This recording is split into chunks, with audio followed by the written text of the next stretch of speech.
We're going to talk about communication today, and I'm sure all of you can come up with great examples of when communication in your organization didn't go as planned.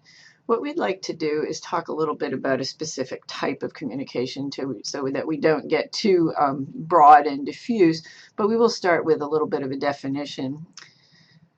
Communication is when we're exchanging social information. It's social because it has interpretations that people have put on it. So it's about people, it's about social situations, and it has social interpretations. And that information has to be transmitted, but it also has to be understood. So on the back end, we have to have some sort of joint sense making. That is, either the individual who is receiving directly interprets what they have been told, or the sender and the receiver get together and they sort of figure out what the communication should be, should have been, what it is, what the outcomes should be.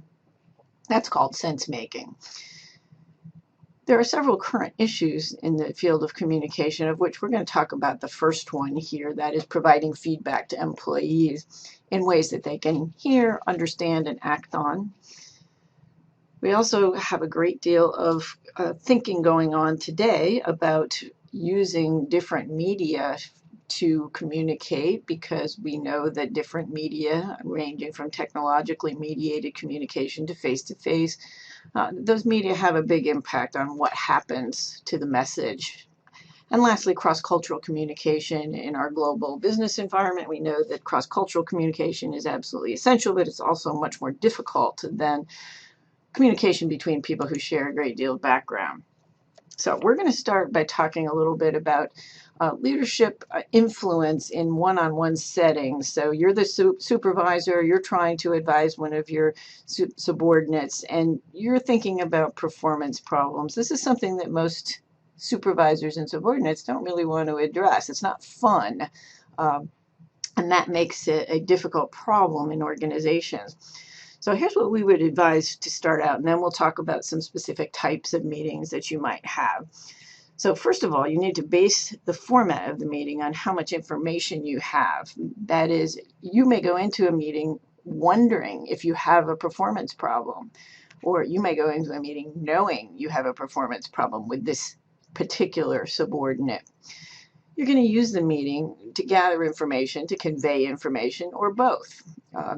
If we're going to do both, we're probably going to do some joint sense making that we were just talking about. We're going to meet with the employee and we're going to figure out what really is going on, and we're going to decide what to do about it. We're going to do that together.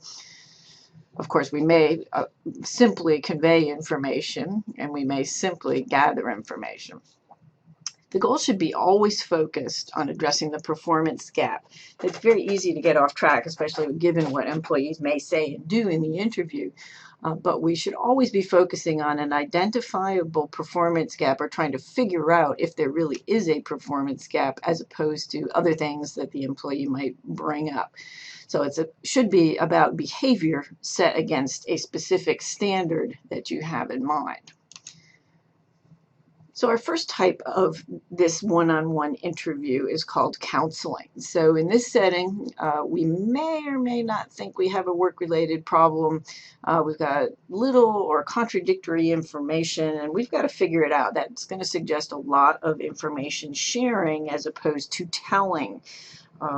So for example, if I have an employee that came in late every day this week, I might think, well, I could have a problem here, but I don't really know. It could be something very temporary. It could be something that's outside of work. It could be something that really doesn't matter. It's gone. It's over. Or it could be a significant problem. This employee now has lost their babysitter, or this employee doesn't have reliable transportation to work anymore. Okay, so here's what I would think about doing. Since I want to get information, I need to think about how I'm going to frame the interview in a particular way to get information, get good information, as opposed to defensive information. So I need to create a supportive climate. That means I've got to suggest to my employee that I'm going to help them with whatever problem there might be, but I'm not going to accuse them of anything. I'm not going to start by saying I think there's a problem, because I don't know that. I've got low or contradictory information, but I'm going to be very supportive. I'm going to be friendly. I'm going to be looking to ask open-ended questions about what might be going on. If I get some information from the employee about what the problem is, say being late for work, then I want to restate this for clarification. For example, let me see if I got this straight. You're relying on your cousin to get to work every day and he doesn't get up in the morning. The employee then has that opportunity to either clarify some more or go with your interpretation. You need to use your active listening skills. That is, you're going to be looking at the employee. In our culture, of course, meeting eyes is a signal that we're listening. It's not a signal of disrespect or intimidation. It's more about, it's a signal that we're listening and paying attention. And during gaps in the conversation, of course, I want to indicate either with restatements or agreements that I've heard what that person has said. Ultimately, I want to reach some agreement or closure about what is going to happen here. If this example is geared toward a very minor kind of issue that probably can be resolved pretty easily or doesn't really reach the level of being a work-related problem. So we're going to reach some sort of agreement about what could be done to eliminate the transportation problem, and we're going to go from there. All of this should be based on gathering information and then sharing that information back to the employee and reaching an agreement about what should or doesn't need to be done. If we take it up a step, if we can assume that there is a work-related problem, now we're moving into a problem-solving domain. And in this particular case, I don't have a lot of information about the problem or its solution. So I can see that there's some kind of performance gap. There is a gap, but I don't know exactly what the problem is. I don't know why this person isn't performing the way I know they can or the way that they have in the past.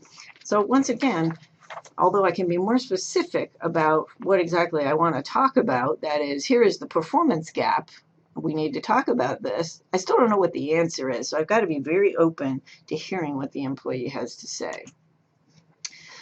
So I'm going to state the performance discrepancy. It's really clear that there's something wrong here, so I need to state that performance discrepancy up front. I'm going to ask for help in solving the problem. So if I say, you haven't been turning in your reports on time or you haven't been maintaining the quality level that I expect you to maintain, then I want to say, well, okay, so given that we see this is not up to standard, what kinds of things could we do to solve the problem? Once again, using active listening skills, asking for the employee's ideas is key here because I want them to cooperate in solving the problem and I want them to be committed to the solution. That's why I'm going to ask for their ideas. Even if I don't think that I need them, I'm going to ask them for them anyway. We're going to agree on steps to completion and have a very specific follow-up. This is an example where the meeting has become much more specific and somewhat more structured. That is, I'm going to start by stating that performance discrepancy, and I'm going to end with, and we're going to meet again in 2 weeks to make sure this has been satisfactorily resolved or is on its way to resolution. In our last type of interview, we're going to use constructive criticism, and this is when I know there's a performance gap. I'm really sure what the problem is, because probably I've heard about this before. We've talked about it before, probably. It's been something that's been going on. Maybe it hasn't met that level of being written up in the person's file yet. I also think I know what the solution is. I have a lot of information here. So this particular type of meeting is more about telling people, but it's also about persuading, influencing the employee that certain steps have to be taken. So I'm going to try and use all my influential skills in this one because I think I have all the information I need. I'm not looking for information from the employee. What I am looking for is cooperation. Okay, so using constructive criticism, I need to state the performance discrepancy, just like the last time. I need to state what the problem is, and I need to state what I think the solution is. So a specific course of action should be laid out.